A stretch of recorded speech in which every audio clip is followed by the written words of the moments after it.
That'll link up the sound quite nice. Well, hello everyone. It happens to be the beginning of the month. Or, well, technically the end of the month. So you know what that means. I have some disposable income. I have done something I thought I would never do, and that is willingly go into a charity shop in my life. As a kid, my mum would drag me around the town. She'd be pleased to hear I say the word drag, but she knows. And she would go into every charity shop and spend 30 minutes in each one. I would often just bugger off to W.H. Smith or something like that, because it was more interesting to look at the magazines there. However, I, for later described purposes, have been interested in ship cannons at the moment, specifically swivel guns. Like, I guess, Sakers, Pendieros, I think they're called. Lantakas, very cool stuff. So I went and looked around online for books and stuff, and books are expensive, yo. Some of them are like 200 and something pounds, so I thought I'd go out to charity shops and see if I could nab myself a quick deal.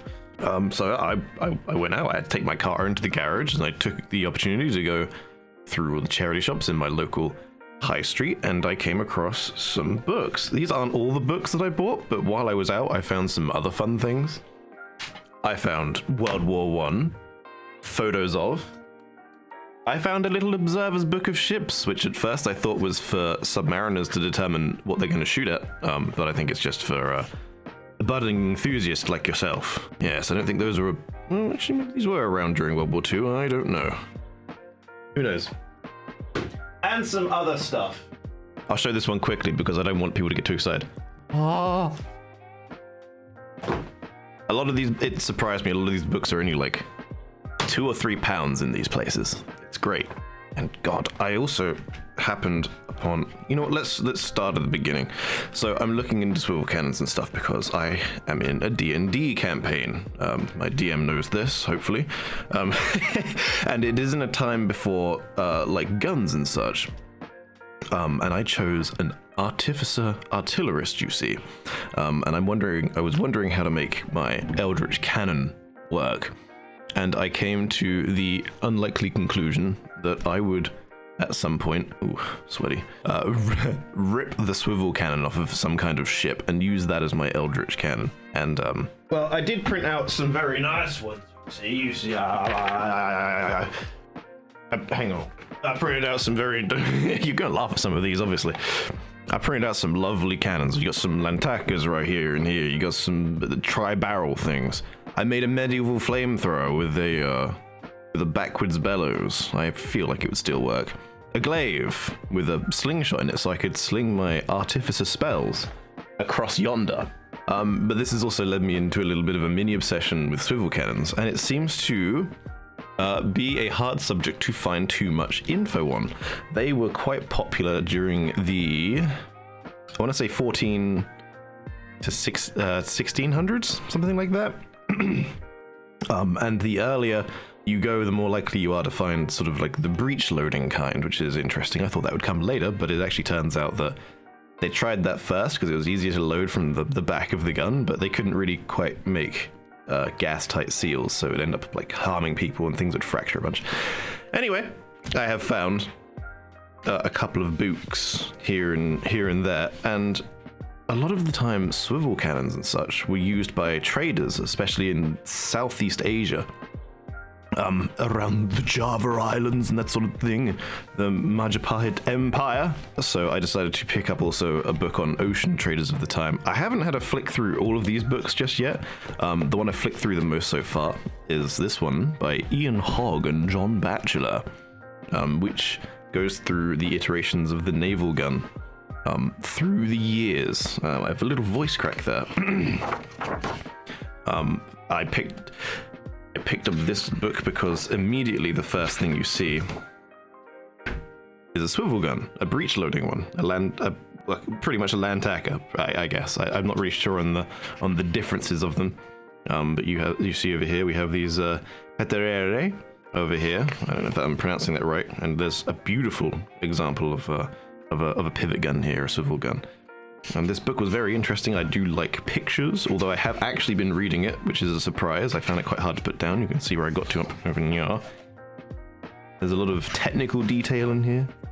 I was saying that some of the books that I wanted were about 200 or something pounds. There's one by the notes on my phone, I can't look, but it's like English Ordnance 1468 to 1614 or something like that, and it's by Adrian Carrera. Put it on screen. I couldn't find that, but what I did find at the end of my charity shop search, because I was actually going up through the charity shops on my way to a bookstore, and I was like, okay, I'll go to a bookstore, but I'll try out the charity shops on the way there, because charity shops sell things for cheap. They don't always know what they're selling, I suppose. Maybe I could get lucky. And I did get lucky on a few things. But what I really got lucky on was this bookstore was like a fucking Harry Potter fairy tale of a place. It was the biggest mess you've ever seen. It looked small going in, like it's just a small shop front. I was gazing through the window and a guy walked out, and as I went to go back in, he came back in. It was the owner. He was a very busy man, seemingly. He didn't have much time for conversation. I was like, nice shop. He was like, yeah. You know, I don't know. Maybe he was just really into it and I was just a bother there. I'm just a new person. I get it. I'm new to this world.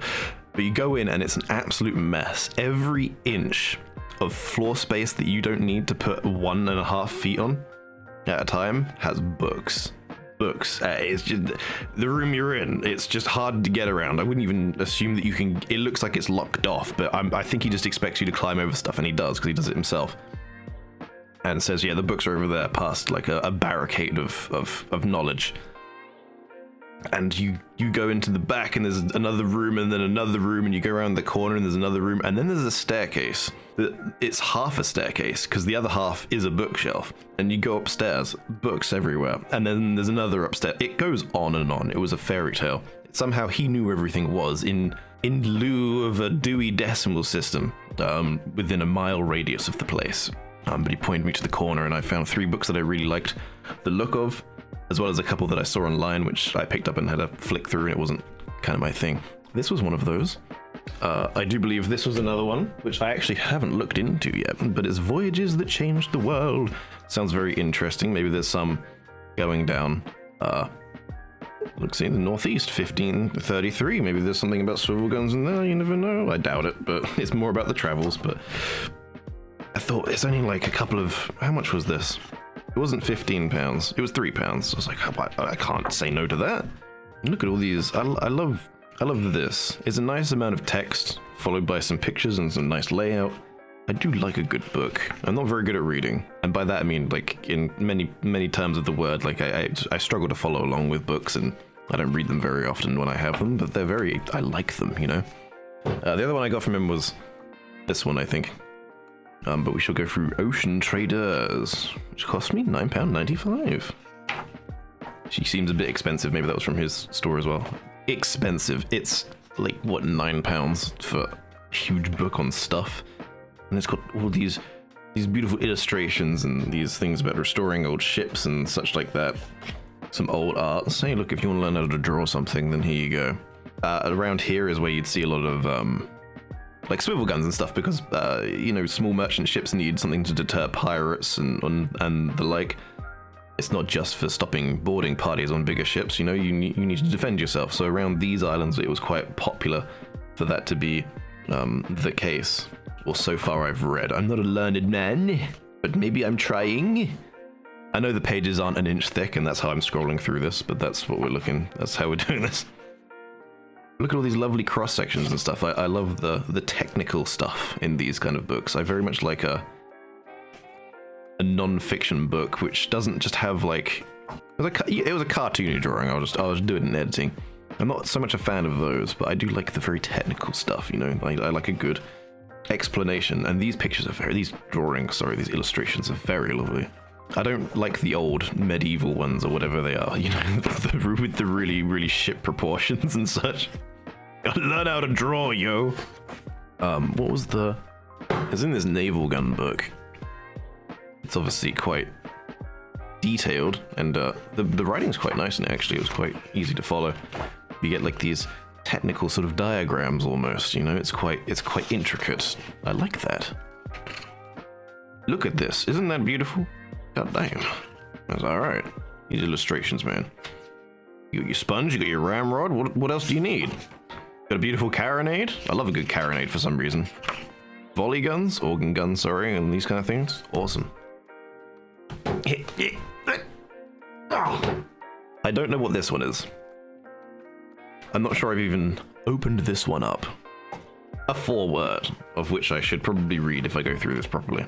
Got these old drawings of the world. You can see here that everyone knew at this time that the ice wall surrounded the Earth. Okay, so this does prove it. Look at all these. That's a stubby little guy, isn't it? Sheesh. What is this? Is this actually the proportions of a ship? It doesn't seem real. What is this? Half-breadth plan. I'm not reading all that right now. I don't know how much memory, how much storage, sorry, my phone has. Ooh. Look at the art in here. It's beautiful. I want a very technical drawing that I can't read. Sometimes I need subtitles on things like this. Fucking, they had Cyclopses back in the day. Like, magic was really truly with us. And check out that stance as well. He's just frolicking up to the table. Yeah, it's very interesting. I should have a look through that. But what have I learned from these books? Not too much. I mean, most of my learning has come from watching some YouTube videos here and there on like swivel cannons, that sort of thing. It's quite nice to see a couple of diagrams and things like this. If anyone actually does know of any good books containing things with like quite a good portion of it to do with like things like swivel cannons and the anatomy of cannons and that sort of thing, I never thought I'd be asking for this. I never thought I'd be into the Age of Sail or naval cannons, that sort of thing. But I guess I've been roped in. Yeah, rope, get it? Age of Sail. But yeah, if you know of any that aren't £200 or £300, let me know, because I'm trying to find them. Anyway, thank you. Also, if you know of any other ideas or inspirations to base my Artificer build off of, because I still need to make the Eldritch Projector or something like that, whatever it's called, let me know. Okay, bye.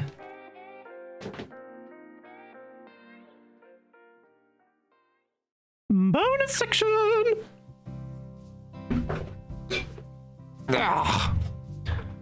Bonus section. Alright, this is because you liked and subscribed that you get this section, and not one other reason. I also don't know if this entire video has been in frame, because the phone is sort of above me. I also don't know the legality of showing books and stuff on here, but I don't think they're missing out on any money. No one's photocopying the stream. This is a World War I. Photographed. It also shows the introduction of the first tanks, of course, as well, because, you know, it's a big day, big day. I think it was 1916 somewhere? Is it September 1916 for the first? The Mark 1s? Okay, I read this earlier. It's before here. Surely. Ooh, wait, hang on a minute. What was that? I saw... Ooh, look at them colors, yo. It's pretty... Sorry, the light is glaring, I can see. September 1916, the first tanks. There we go. Oh, yes, of course. And for those that don't know, the tank was called the tank because they decided to cover up the fact they were making a whole new machine by making it a water tank or something like that. They're passing it off as that. New Observer's Book of Ships, by this man, Frankie Dodman. If you want to know what a gaff cutter looks like, or a Bermudan sloop, here you go. You know a gaff when you see a sail that looks trapezoidal like that. That's a gaff. A gaff-rigged thing. Oh, in case you want to spot a submarine. There we go. If you want to aim for the reactor, there it is. Right there, sorry, that's the controls. My bad, my bad. Ha ha ha. I have this book. Ooh, how ominous. What is it? It is Ship Design and Shipbuilding Production. It is a book on the logistics of beginning to design ships and such like that. It talks about what you have to consider before you design a ship, before you ask a designer to make a ship. The practice of it, apparently, it says here.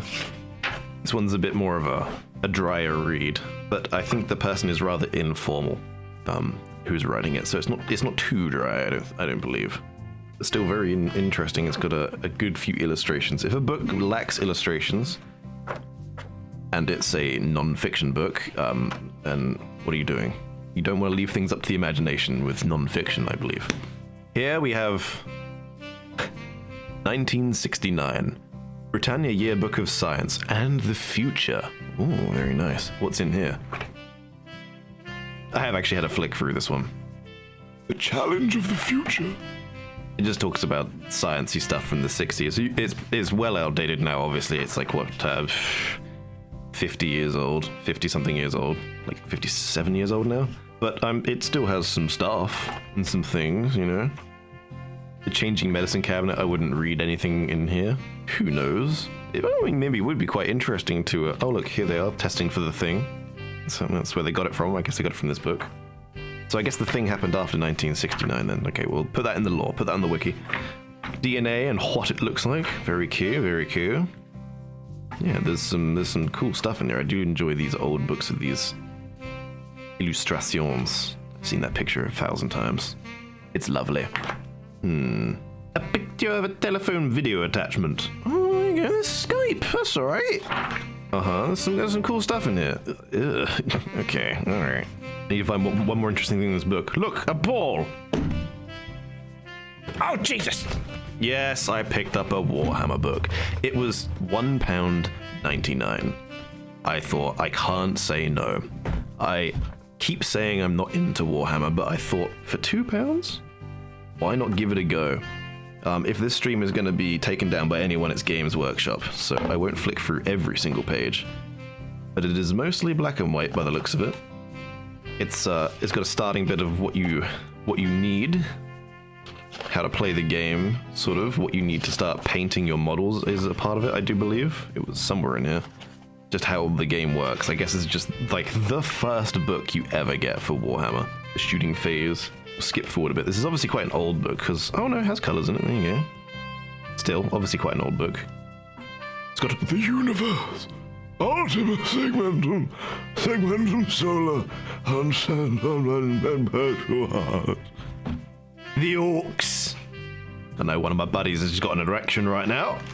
That's Zinch. It is. Oh, it's got old Warhammer. Or is Zinch in modern Warhammer? I guess it is. I know 1,000 people just laughed at that comment. Fuck you, alright? Go fuck yourself. I don't know anything about this fucking game, alright? I don't know anything about your fucking sick fantasies, mate, alright? I'm closing the fucking book, go to sleep. And the last one I just saw was a masterclass, apparently, on how to draw animals, which is kind of cute, you know? It just shows you kind of what you need, I suppose, and how to draw certain things. Don't know how well it shows you how to draw things. I guess it shows you the outline, and you kind of go from there. A little bit of wordage. But, you know, I like drawing every now and then. I suffer drawing animals, so there's some cute stuff in there. There's a pony. That's nice. There's a rabbit. Oh, a bearded dragon. Oh, God, I will draw this till the end. Look at that cute little fella. Look at him. Look at him. Oh, look at him. Bonus section has been the bonus section has been concluded. I bid you adieu, a good day, a goodbye, au revoir, like and subscribe, bye.